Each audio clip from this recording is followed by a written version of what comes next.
Viewers, welcome back to my channel. In today's video, we are going to discuss about the hypothesis. If you are preparing for a PhD entrance exam, SET or NET exam, it is very necessary to learn about the research methodology, which is in paper first and paper second also. So here, without further delay, let's start. What is hypothesis? A hypothesis, it is an assumption that is made based on some evidence. एक ऐसा कोई हम assumptions मान लेते हैं किसी evidence पे base पे. This is the essential point of any investigation that translate the research question into the prediction.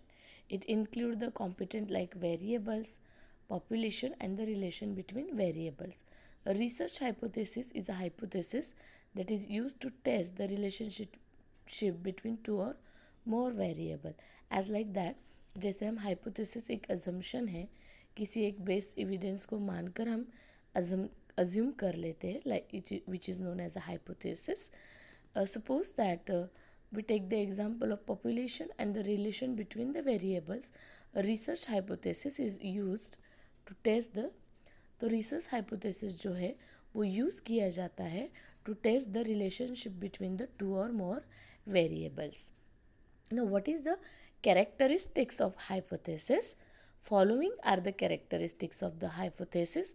Number one is the hypothesis should be clear and precise to consider it to be reliable. Hypothesis जो भी है, it should be clear and reliable होना चाहिए. Second characteristics is the hypothesis is a relational hypothesis, then it should be stating the relationship between the variables. Third one is that the hypothesis must be specific and should have scope for conducting more tests. Hypothesis जो भी है, it must be specific होना चाहिए, should have scope for it. And the fourth characteristics is the way of explanation of the hypothesis must be very simple, and it should also be understood that the simplicity of the hypothesis is not related to its significance. So hypothesis जो है must be simple but not related with the significance. Significant तो होना चाहिए but simple भी होना चाहिए. Now what are the sources of hypothesis? Now the sources, the resemblance between the phenomenon. Second source is that observation from the past studies. कुछ assumption, कुछ hypothesis हम past studies से भी sources से भी यूज़ कर सकते हैं प्रेजेंट डे के एक्सपीरियंसेस को क्या करने के लिए प्रूव करने के लिए कॉम्पिटिटर्स के लिए. Then scientific theories also we apply on it. General patterns that influence the taking process of people. Now, what are the types of hypothesis? There are 6 forms of hypothesis. Simple hypothesis, complex hypothesis, but here null hypothesis and associative or causal hypothesis is very important, which is known as a working hypothesis also. Now let's start the types of hypothesis. तो पहले हम इसमें देखेंगे कि simple hypothesis क्या है. Simple hypothesis जो है it shows a relationship between one independent variable, एक खुद independent variable and single independent variable. For example जो सिंपल हाइपोथेसिस है उसमें एक ही single variable single independent variable होता है. जैसे कि if we eat more vegetables you will lose weight faster. अगर हम ज़्यादा उबली हुई सब्जियां खाते हैं या मोर उबले हुए वेजिटेबल खाते हैं तो हम तेज़ी से वज़न कम कर सकते हैं. Here eating more vegetables is an independent variable. यहाँ पे ईटिंग मोर वेजिटेबल एक इंडिपेंडेंट वेरिएबल है, while losing weight it is a dependent, और वेट कम करना उस पर डिपेंड करता है. तो यहाँ पे सिंगल जो सिंपल हाइपोथेसिस ये है कि if you eat the healthy that vegetables, it means you that lose your weight faster. Okay, now the complex hypothesis. Complex hypothesis में क्या होता है, it shows the relationship between two or more dependent variables. Complex hypothesis में एक single नहीं बल्कि दो या दो से ज़्यादा डिपेंडेंट वेरिएबल्स होते हैं, नॉट इंडिपेंडेंट, डिपेंडेंट वेरिएबल्स होते हैं जो to or more independent variables के साथ. कभी कभी डिपेंडेंट वेरिएबल्स है और इंडिपेंडेंट वेरिएबल्स है बट एक या एक से ज़्यादा. Eating more vegetables and fruits leads to weight loss. Glowing skin and reduce the risk of many disease.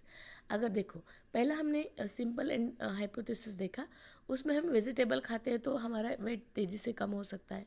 But यहाँ पे हम क्या बता रहे हैं, ईटिंग मोर वेजिटेबल्स हम हाइपोथेसिस कर रहे हैं। फ्रूट्स भी खाते हैं तो एक तो वेट लॉस भी होता है। देखो यहाँ पे ईटिंग वेजिटेबल्स एंड फ्रूट्स जो है एक या एक से ज़्यादा इंडिपेंडेंट वेरिएबल्स है, और उस पर डिपेंडेंट वेरिएबल्स है कि आपका वेट तो लॉस हो ही रहा है, but glowing skin and reduce the risk of many diseases से आपको या हार्ट डिसीजेस से आपको प्रोटेक्ट कर रहा है। Then the directional hypothesis. Directional hypothesis shows how researchers is intellectual and committed to particular outcome. तो ये दिखाता है कि रिसर्चर कितना intelligent and committed particular outcome से है। The relationship between the variable can also predict its nature also. For example हम directional hypothesis का एग्जाम्पल ले सकते हैं। Children aged 4 year eating proper food over a 5-year period or having higher IQ level. Then children not having a proper meal, this shows the effect and direction of the effect. अगर बच्चा proper खाना नहीं खा रहा है तो उसका जो IQ ग्रोथ है उतना अच्छा नहीं होगा, instead of he is having a proper मील.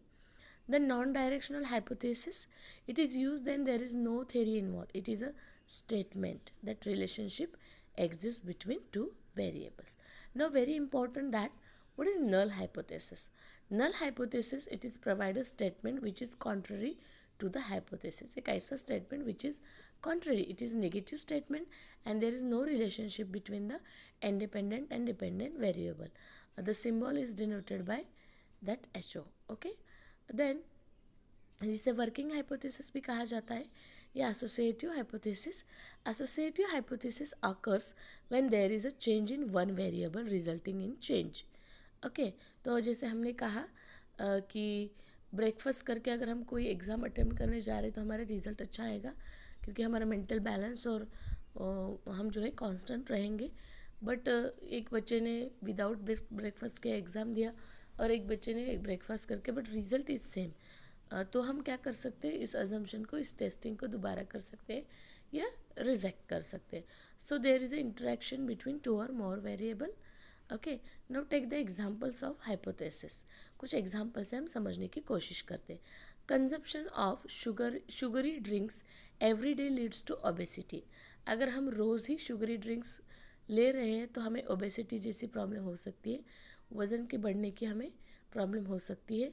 ये सिंपल हाइपोथेसिस का एग्जांपल है क्योंकि इसमें एक ही वेरिएबल है, इंडिपेंडेंट वेरिएबल है शुगरी ड्रिंक्स, और उसका डिपेंडेंट वेरिएबल एक ही है कि ओबेसिटी बढ़ती है. Then the all lilies have the same number of petals is an example of null hypothesis. जो जितने भी लिलीज हैं उन सब के पेटल्स जो है एक जैसे होते हैं. It is a null hypothesis का एग्जाम्पल है.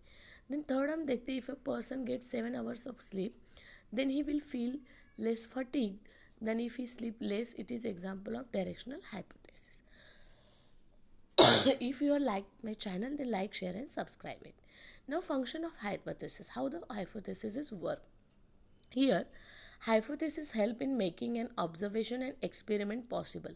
किसी hypothesis हमें research में ये help करता है ऑब्जर्वेशन करने में, एक्सपेरिमेंट एंड एक्सपेरिमेंट करने में. It comes the start point for the investigation. Hypothesis जो है इन्वेस्टिगेशन का स्टार्ट पॉइंट भी हम कह सकते हैं. Hypothesis help in verifying the observation. Hypothesis हमारी हेल्प करता है कोई ऑब्जर्वेशन को क्या करने के लिए, वेरीफाई करने के लिए. और एक ज़्यादा hypothesis help direction to inquiry the right direction also. How will hypothesis help in scientific method. So scientific method में हाइपोथेसिस कैसे हेल्प करता है. रिसर्चर्स जो है वो यूज़ करते हैं hypothesis to put down their thoughts, direction, how the experiment would take place, है ना. Following are the steps are involve in the scientific method. कोई भी साइंटिफिक मेथड में एक हाइपोथेसिस हेल्प करता है, जैसे कि फॉर्मेशन ऑफ क्वेश्चन, कुछ क्वेश्चन फॉर्मेशन करो, डूइंग बैकग्राउंड रिसर्च करो, क्रिएशन ऑफ हाइपोथेसिस, कुछ हाइपोथेसिस बनाओ, designing a experiment, collection data, then result analyze and summarize the experiment. Now some are the question which is frequently asked. What is hypothesis? Hypothesis is an assumption made based on the some evidence. Hypothesis एक assumption है, कुछ हम assume कर लेते हैं, मान लेते हैं with the कुछ evidence के साथ. Give an example of simple hypothesis. जैसे हमने पहले डिस्कस किया, शुगरी ड्रिंक्स जो हम ज़्यादा लेते तो उससे ओबेसिटी बढ़ने का खतरा रहता है। ये सिंपल हाइपोथेसिस का एग्जांपल है। आई होप दैट ये वीडियो आपको पसंद आ रही, then like share and subscribe.